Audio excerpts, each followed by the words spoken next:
మనల్ని వెంటనే విడిచిపెట్టాం. అట్లే మా మ్యాథ్స్ టీచర్ కూడా 7వ తరగతిలో వెంటనే, నేను జవహర్ నవోదయ విద్యాలయంలో చదువుకున్నాను. నేనేమో పక్కా చెట్టు కింద కూర్చుని తెలుగు మీడియం. జవహర్ నవోదయ విద్యాలయకి పోతే వాళ్ళు లేనిపోని భాషలన్నీ చెప్తున్నారు, నాకు ఎట్లా వస్తుంది? రాదు. మ్యాథమెటిక్స్లో ఇంక నాకు అర్థమయ్యేది కాదు, పోయి ఇట్లా చేయి పెట్టేటోను అంతే. ఏమన్నా చేసుకో.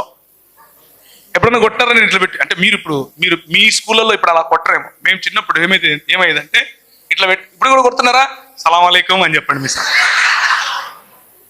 ఇట్లా పెట్టి ఇంక ఇక్కడ కొట్టడమే. నీకు ఇది కూడా రాదురా, అది కూడా రాదురా, మూర్ఖుడా, సిగ్గులేనోడా, నీకు 5 ఎక్కం రాదురా, ఇంగ్లీష్లో అడిగితే నాకు ఎట్టొచ్చు, తెలుగులో అడుగు చెప్తా అని చెప్పలేను. మళ్ళా సారుకు చెప్పలేం కదా. Cos theta plus sine theta ఎంతరా, నాకేం తెలుసు, కొట్టుకో. కానీ 10th క్లాస్లో నా మ్యాథ్స్ 85%. ఎందుకో తెలుసా? 85% ఈ రోజుల్లో పెద్ద కష్టమేం కాదులే. మన కొంతమంది పిల్లలు 94, 95 కూడా తెస్తున్నారు. ఎందుకు అనంటే, నా ఫ్రెండ్ వాడికి మ్యాథమెటిక్స్ రాదని వాళ్ళ ఆంటీ తెలుగు టీచర్ మా స్కూల్లోనే, ఆమె వచ్చి బాధపడింది నా దగ్గర.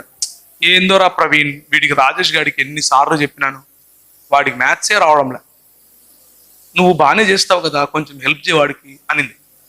నా ఫ్రెండ్కు మ్యాథ్స్ రాదా? నా ఫ్రెండ్కి ఎట్లా మ్యాథ్స్ రాదు?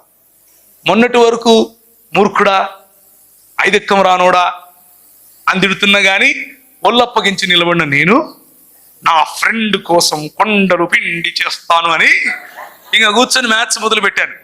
మ్యాథ్స్ మొదలు పెడితే ఫ్రెండ్ కోసము మ్యాథమెటిక్స్లో అంత బాగా చదవగలిగాను. So what I'm trying to tell you is, friendship can be a good motivation. Friendship అన్నది మంచి motivation. At the same time friendship అన్నది తప్పుడు నిర్ణయాలు తీసుకోవటానికి కూడా మనకు ప్రోత్సహిస్తుంది.